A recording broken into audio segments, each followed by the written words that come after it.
Mock drill నిర్వహిస్తున్నారు. ICCC message రాగానే sirens మోగాయి ఏర్పాటు చేశారు. వార్ సైరన్స్ అని చెప్పి వాటిని చెప్తున్నారు పోలీసులు. ఒకవేళ యుద్ధం అనివార్యమై వైమానిక దాడి జరిగితే ఎట్లా చర్యలు తీసుకోవాలి, ఎట్లా పౌరులు తమ స్వీయ నియంత్రణలో ఉండాలి, సురక్షిత ప్రాంతంలో ఎట్లా ఉండాలి, సెల్ఫ్ డిఫెన్స్లో ఎట్లా ఉండాలనేటువంటి అంశం పైన కేవలం అవగాహన కొరకే ఈ యొక్క మాక్ డ్రిల్ అని చెప్పి చెప్పారు. దేశవ్యాప్తంగా మొత్తం 12 సివిల్ డిఫెన్స్ సంబంధించినటువంటి సర్వీసెస్ అధికారులంతా కూడా ఈ మాక్ డ్రిల్లో పాల్గొంటున్నారు. ఎట్ ఏ టైం 4 గంటల ప్రాంతంలో ప్రారంభమైంది. వార్ సైరన్స్ మోగగానే ఎవరికి వారు ఇంట్లో ఉన్న సమయంలో ఇంట్లోనే ఉండాలి, బయట ప్రయాణం చేస్తున్నటువంటి సమయంలో బయటే ఉండాలి. ప్రభుత్వ యాప్లు, టీవీలు, రేడియో స్టేషన్స్ ద్వారా ఎప్పటికప్పుడు సురక్షితమైన సమాచారాన్ని తీసుకుంటూ పూర్తి స్థాయిలో పోలీసులకు సమాచారం చేరవేస్తూ తమ జాగ్రత్తలు తాము ఉండే విధంగా ఈ మాక్ డ్రిల్లో అవగాహన కార్యక్రమంలో ఏర్పాటు చేశారు. సివిల్ డిఫెన్స్, అదేవిధంగా revenue, SDRF, NDRF, police, traffic, fire ఈ విభాగాలకు సంబంధించినటువంటి ప్రతి ఒక్కరూ ఈ మాక్ డ్రిల్లో పాల్గొన్నారు. కొద్దిసేపటి క్రితమే హైదరాబాద్ కలెక్టర్ ఇక్కడికి చేరుకున్నారు, స్థానిక ఎమ్మెల్యే చేరుకున్నారు, పోలీస్ ఆఫీషియల్స్ అంతా కూడా ఇక్కడికి చేరుకొని మాక్ డ్రిల్ ఎట్లా జరిగింది, మాక్ డ్రిల్ సంబంధించినటువంటి ఫీడ్బ్యాక్ ఏంటి అనేటువంటి విషయం పైన అడిగి తెలుసుకున్నారు.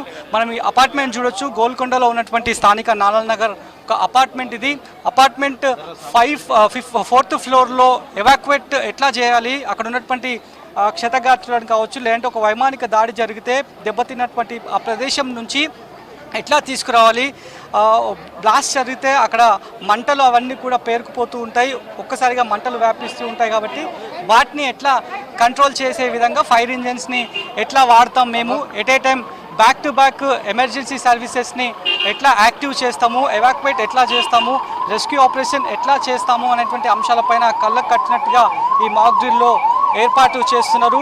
హెల్త్ డిపార్ట్మెంట్కి సంబంధించినటువంటి నర్సింగ్ స్టాఫ్ అంతా కూడా ఫస్ట్ ఎయిడ్ని ముందుగా ఏం ఫస్ట్ ఎయిడ్ ఉంటుంది, ఆక్సిజన్ ఇవ్వడము, అదేవిధంగా ఒకవేళ కార్డియాక్ అరెస్ట్ అయ్యేటువంటి ఛాన్సెస్ ఉంటే వాటికి సంబంధించి CPR చేయడము, ఈ బేసిక్ టెక్నిక్కి సంబంధించి మాత్రం పూర్తి స్థాయిలో ఈ మాక్ డ్రిల్లో భాగంగా అవగాహన కార్యక్రమం కల్పిస్తున్నారు. ఇటు గోల్కొండతో పాటు కంటోన్మెంట్, సికింద్రాబాద్, కంచన్బాగ్, మిధాని ప్రాంతాల్లో ఈ మాక్ డ్రిల్ని ఏర్పాటు చేస్తున్నారు. కేంద్ర రక్షణ శాఖ హోం నుంచి పూర్తి స్థాయిలో సర్క్యులర్ జారీ అయింది. మొత్తం 12 సివిల్ డిఫెన్స్కి సంబంధించినటువంటి సర్వీసెస్లో ఉన్న ఆల్ డిపార్ట్మెంట్ సంబంధించినటువంటి వాళ్ళంతా కూడా ఈ మాక్ డ్రిల్లో ప్రతి ఒక్కరికి అవగాహన కల్పించాలి. SDRF, NDRFకి సంబంధించి కావచ్చు, డిఫెన్స్ సంబంధించినటువంటి ఎక్విప్మెంట్ ఏవైతే ఉన్నాయో ఆ ఎక్విప్మెంట్ని ఎట్లా ఉపయోగించాలి, హెల్త్ డిపార్ట్మెంట్ సంబంధించినటువంటి ఎట్లా ఆ ఎక్విప్మెంట్ని ఉపయోగించాలనేటువంటి విషయం పైన మళ్ళొకసారి చేశారు. దాదాపు 54 ఏళ్ల తర్వాత మళ్ళీ మాక్ డ్రిల్ అనివార్యమైంది. 1971లో ఒకసారి పాక్ ఇండియా మధ్య యుద్ధం జరిగింది. అప్పుడు 1971 కంటే ముందు మాక్ డ్రిల్ని ఏర్పాటు చేశారు. అంతకంటే ముందు చైనా ఇండియాకి సంబంధించి యుద్ధం జరిగింది. అప్పుడు అస్సాంలో మాక్ డ్రిల్ని ఏర్పాటు చేశారు. వాస్తవానికి వార్ జరిగే సమయంలో వార్ సైరన్స్ అనేటివి ఉంటాయి. ఇప్పుడు ఆ అవకాశం లేదు కాబట్టి పోలీసుల దగ్గర ఉన్నటువంటి siren vehicles, patrolling vehicles, blue coats వెహికల్స్తో ICCC నుంచి సమాచారం రాగానే ఆ సైరన్స్ని మోగించారు. సైరన్స్ మోగగానే రెస్క్యూ ఆపరేషన్ స్టార్ట్ అయిపోయింది. ఆ రకంగా సెట్ బ్యాక్లో పూర్తిసారి అంబులెన్సెస్ అన్నీ కూడా వస్తున్నాయి.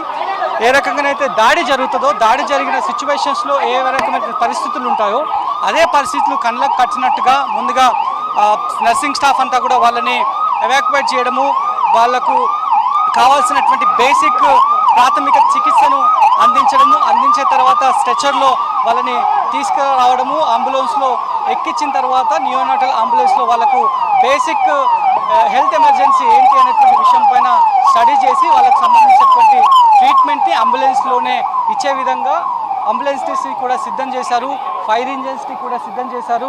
అట్ ది సేమ్ టైం ట్రాఫిక్కి ఎలాంటి ఇబ్బంది కలగకుండా ట్రాఫిక్ పోలీసులు వాళ్ళ రోల్ ఎట్లా ఉంటుంది, రెవెన్యూ డిపార్ట్మెంట్ సంబంధించి అడ్మినిస్ట్రేషన్ పాయింట్ ఆఫ్ వ్యూలో వాళ్ళ ప్రిన్సిపల్స్ ఏంటి, వాళ్ళు ఏం వర్క్ చేయాలి అనేటువంటి విషయాలపైన ప్రతి ఒక్క డిపార్ట్మెంట్కి సంబంధించి ఆల్ డిపార్ట్మెంట్స్కి సంబంధించినటువంటి ఈ యొక్క మాక్ డ్రిల్ని ఏర్పాటు చేసి మాక్ డ్రిల్లో భాగంగా వాళ్ళందరికీ కూడా అవగాహన కార్యక్రమాన్ని కల్పిస్తున్నటువంటి సిచ్యువేషన్ అయితే కనిపిస్తున్నాయి. అపార్ట్మెంట్ పరిసర ప్రాంతాలందరితో కూడా పోలీసులు మోహరించారు.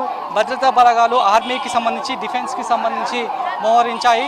సో పూర్తి స్థాయిలో ఈ రకమైనటువంటి మాక్ డ్రిల్స్కి సంబంధించి ఈ ఎట్లా ఉండబోతుంది,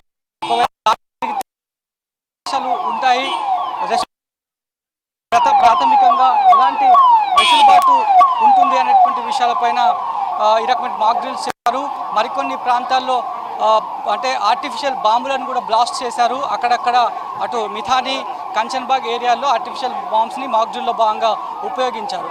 ఆ బాంబ్స్ని ఎట్లా నిర్వీర్యం చేయాలనేటువంటి విషయం పైన కూడా పూర్తి స్థాయిలో మాక్ డ్రిల్లో భాగంగా ఈ రకమైనటువంటి ఎక్సర్సైజ్ని చేశారు. ICCC నుంచి పూర్తి స్థాయిలో సిపి సివి ఆనంద్ ఉన్నతాధికారులు ప్రతి ఒక్కరు కూడా పరిస్థితిని సమీక్షిస్తున్నారు. ఒకవేళ నిజంగా సమస్యాత్మక ప్రాంతాల్లో సమస్య తీవ్రతరం ఉంటే కనుక అక్కడి నుంచే కమాండింగ్ చేస్తే డ్యూటీలో రెస్క్యూ ఆపరేషన్లో ఉన్నటువంటి కింది స్థాయి పోలీసు యంత్రాంగం అంతా కూడా వెంటనే ఆ సమస్యను సార్ట్అవుట్ చేయడము, అక్కడ ఏదైనా సమస్య ఉంటే వాటందరినీ అక్కడి నుంచి వెకేట్ చేసేలాగా, రెస్క్యూ చేసేలాగా పూర్తి స్థాయిలో ఒక మెకానిజాన్ని ఏర్పాటు చేశామనేటువంటి విషయాన్ని అయితే ఇప్పటికే సిటీ పోలీసులు చెప్తున్నటువంటి పరిస్థితి. ఫైర్ సిబ్బందికి సంబంధించి కావచ్చు, డిఫెన్స్, ఆర్మీ సంబంధించినటువంటి ఎక్విప్మెంట్ ఏవైతే ఉన్నాయో ఆ ఎక్విప్మెంట్ పరికరాలన్నింటినీ కూడా వాడుతున్నారు. హెల్త్ డిపార్ట్మెంట్కి సంబంధించి కూడా అంబులెన్స్లలో తీసుకువెళ్ళడం, ఏ రకంగా తీసుకువెళ్ళాలనేటువంటి విషయం పైన వాటన్నింటినీ కూడా ఈ మాక్ డ్రిల్లో భాగంగా వాడుతున్నటువంటి సిచ్యువేషన్ అయితే కనిపిస్తుంది. Vote studio.